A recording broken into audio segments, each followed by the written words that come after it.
Hello, everybody. Today we're going to be talking about multiplying and dividing rational functions. So this goes along with the worksheet I posted for today. So I'm going to kind of go through each problem step by step. I'm going to try to be nice and organized with my work. So write this down. I'll give you a place to submit it when you're all done, and we'll kind of go from there. All right, guys? All right. So with that being said, when we are multiplying rational functions, you can see how there's a multiplication symbol in between these. We always want to start, we want to factor everything that we can factor. Okay, so I'm going to start on the numerator here. I am going to pull out a greatest common factor. The biggest number that can divide both 2x and 6 is 2. So when I divide that out, it gives me a 2 times x plus 3. Same thing on the denominator. I am going to take out a greatest common factor. If you divide out a 5 from both of these, I get an x plus 2 times. Now, the numerator here is x plus 2. There's not a whole lot I can do. And then in the denominator, we're going to factor up this denominator. Factors of 3 that add up to 4 are going to be x plus 3 and x plus 1. So step number 1, factor everything. Okay? Then, to find our restrictions, all right, what we are going to do is we're going to take those factors in the denominator that have a variable. They have to have a variable. Okay? We're going to set them equal to 0. And we're going to solve them. So if I subtract 2, I get x to equal negative 2. If I subtract 3, I get x to equal negative 3. If I subtract the 1, I get x to equal negative 1. So I take each piece of that denominator, I set it equal to 0, and I get x equals negative 2, negative 3, and negative 1. Okay, so those are my restrictions. Now, what we're going to do next is we're going to multiply. So I'm going to do the numerator times the numerator over the denominator times the denominator, right? So I put all of those pieces together. After you put them together and you like the way that they're written, we can look to reduce. So the x plus 3's, there's an x plus 3 on the numerator and denominator. There's an x plus 2 in the numerator and denominator. Now, I do always look at the 2 and the 5 that are out front. And I look to see, are there any numbers that can reduce 2 and 5? Do those have any in common? And unfortunately, they don't. So my final answer here, all I have left on the top is a 2, and on the bottom, I have a 5 and an x plus 1. So this would be my final answer, 2 over 5 times x plus 1. Okay, so that's how we multiply. Now, this worksheet that I gave you today is a mix of multiplication and division problems. So that was multiplication. Let's see what the next one gives to us. Oh, and here we go. So this is division. Okay, so when we do this division problem, all right, I am going to start. The first step for any division problem is we multiply by the reciprocal. So this has an added step into it. We did this yesterday in class. So I have a 3x minus 9. Now I'm going to put a little multiplication symbol, and I'm going to flip. I'm going to take the reciprocal of the other fraction. So I want you to see how that works. Then I want to factor everything. So I'm going to take that numerator. I'm going to break it down. So x squared, I'm going to break to x and x. Now I need to think factors of negative 12 that add up to a negative 1 are going to be a negative 4 and 3. In the denominator, I could take out a GCF. So if I divide out a 3 from the denominator, that's going to give me an x minus 3 times 12 over x minus 4. There's not a whole lot of factoring I can do there, okay? If I piece this together, I now have an x minus 4, x plus 3 times 12 all over a 3, x minus 3, x minus 4. Now, I don't really like the way that that looks. I like that 12 to be in front. So I'm going to say a 12, x minus 4, x plus 3 over a 3, x minus 3, x minus 4. Okay. And I want to see what cancels here. So we're going to take a look. Clearly, I have an x minus 4 on top and bottom. Now, I'm very tempted to cancel out those x plus 3s and x minus 3s, but unfortunately, they're not the same. One's an addition, and the other one's a subtraction. Those aren't the same. But the other thing I can reduce is I'm going to take a look at this 12 and 3. What number can divide both 12 and 3? I can reduce these by 3. 12 divided by 3 is a 4. And then 3 divided by 3 is a 1. And this would be my final answer. For what we're going to do today, don't worry about restrictions. I want you to focus on just reducing your expression. Does that sound fair? I think that's okay. For today, let's just focus on reducing the expression. All right? So, another problem, I take a look. Is this multiply or is this divide? Oh, hang on. My screen just freaked out on me there. So this problem, you can see, is a division. So my first step for any division problem is going to be an x squared minus 5x plus 4 over x squared. And we are going to multiply by the reciprocal. So we flip that second fraction. Now, we want to factor everything that can factor. So if I take that numerator, right, let's break it up into some groups. I have x, I have x. Factors of 4 that add up to a negative 5, well, that's going to be a minus 4 and a minus 1. All over x squared times x over x minus 1. Not a whole lot to factor there. So if I put this all together now as one big fraction, I have an x minus 4, I have an x minus 1, and I have an x all over x squared times x minus 1. So I don't like the way that looks. I want to write it in order. I like things to look nice and neat.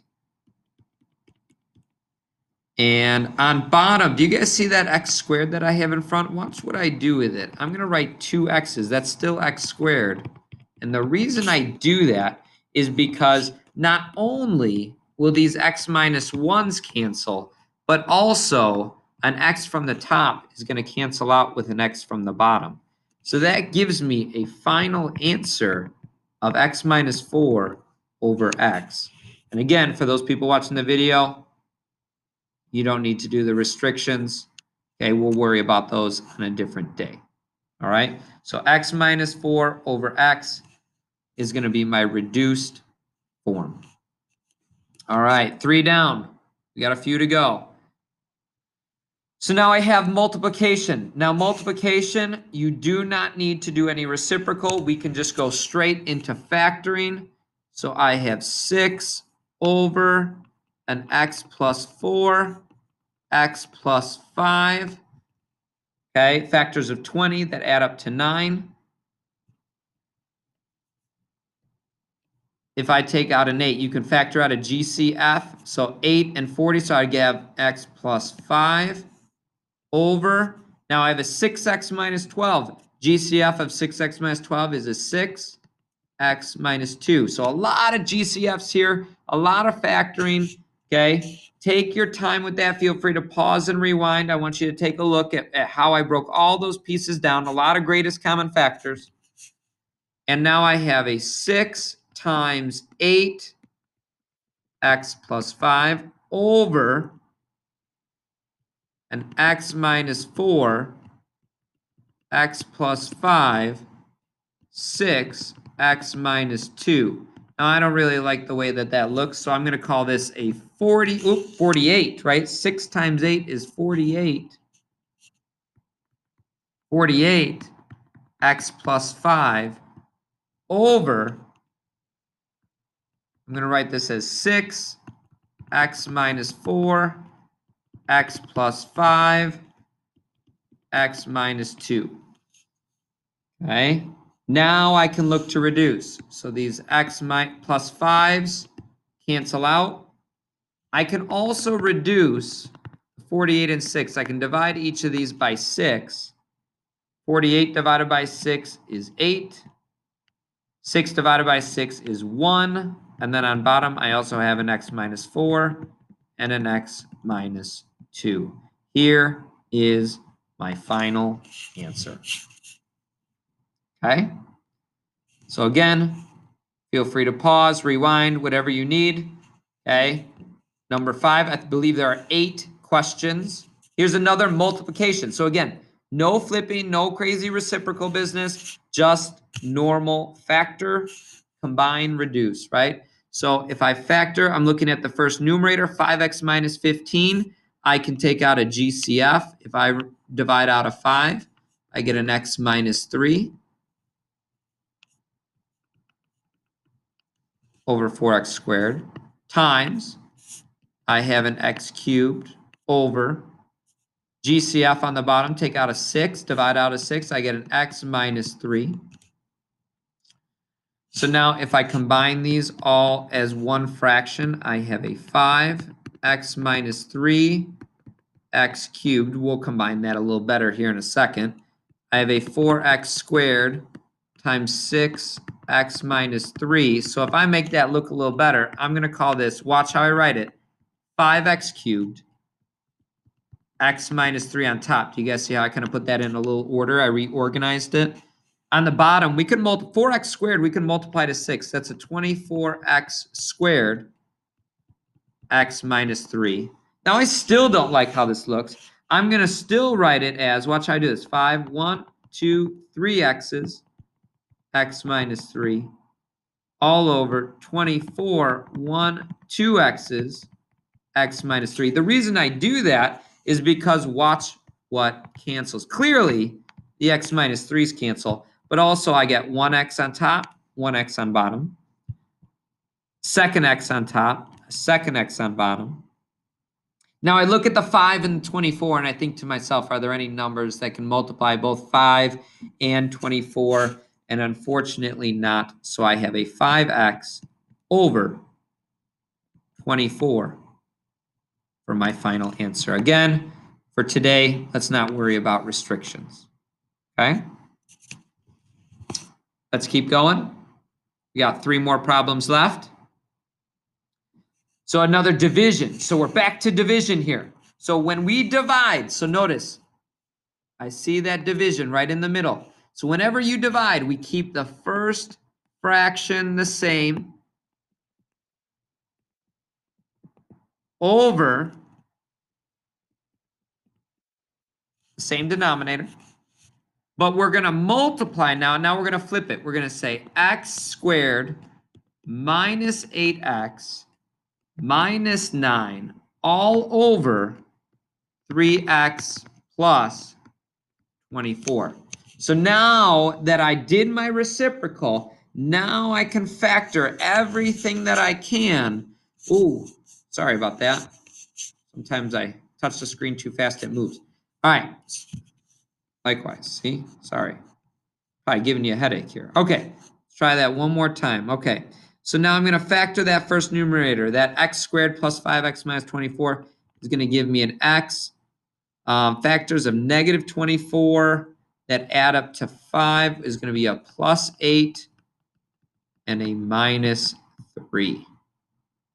In the denominator, I can take out a GCF, x plus 1, times. Factor the numerator, x minus 9, x plus 1, all over. Take out a 3, x plus 8. Let's Let's make it all one big fraction here. I have an x plus 8 times x minus 3 times an x minus 9 times an x plus 1. Whew, big numerator. All over 2 x plus 1, 3 x plus 8. Now we can multiply the 2 and the 3 together in that denominator, okay? Let's cancel a couple things out first real quick. But the 8's, x plus 8's cancel. The x plus 1's cancel. And I'm left with an x minus 3, x minus 9, all over. Now the 2 and the 3 can be combined together. That gives me a 6. This is my final answer. Okay, keep going. Number 7, 2 left, 2 more problems. So this is a multiplication problem, which means I can just start by factoring. So we have a 4x on top. I'm going to take out a GCF from bottom. So divide out an 8 times. I'm going to factor the numerator. So x factors of 7 that add up to 8, 7 and 1. All over, not a whole lot I can do to 8x cubed. And now I'm going to multiply them together. So I get a 4x, x plus 7, x plus 1 over 8, x plus 1, 8x cubed. Okay. And if I combine, I have a 4x, x plus 7, x plus 1. Now that denominator, I'm going to combine the 8 and the 8x cubed. It gives me a 64x to the third times an x plus 1. Now, again, do you see that x on top and that x cubed on bottom? We're going to reduce that. The x plus 1's definitely reduce. Okay. Now, I want to talk about this a little further, so I want you to be able to see it. I always like to have a visual here. On the bottom, I have a 64, and I have 3 x's. So one of these x's is going to cancel out with this one up here. I can also divide the top and bottom by 4, which gives me 4 divided by 4 is a 1, x plus 7 over 64 divided by 4 is a 16 x squared, because there's still 2 left. Notice there's still 2 x's on the bottom. If you wanted to write 16xx, I would take that. That's perfectly fine. But we know that if I have 2 x's, you can just write x squared. Okay. And then last problem. Okay. Last but not least here. It is a multiplication, so I can go straight into factoring, take out a GCF. So I can divide out a 6. I can factor the denominator. So factors of 18 that add up to -9, okay, are going to be x minus 6 and an x minus 3. We're going to multiply that by, take out a GCF of the top. So divide out a 7. Divide out a GCF from the bottom. That would be an x minus 2. Put it all together. So when I put it together, I have a 6x minus 2, 7x minus 3, all over x minus 6, x minus 3, 5x minus 2. Let's see if we can write this a little better before we start reducing. So 6 and 7 make a 42, x minus 2, x minus 3, all over a 5, x minus 6, x minus 3, x minus 2. So now what can we cancel? Well, we can cancel out the x minus 2's. We can cancel out the x minus 3's. Now, are there any numbers that divide both 42 and 5, right? Do you guys see the 42 and the 5? I want to think can I reduce that at all? I don't think so. I don't think there's any numbers that reduce those. So I would get a 42 over a 5x minus 6. Again, for today, do not worry about the restrictions. Just worry on the simplification. Okay? Hopefully this helps you get through that worksheet. I want you to try to get that done. I want you to try to get it turned into me, and we'll go from there. All right, guys. Have a good day. Bye.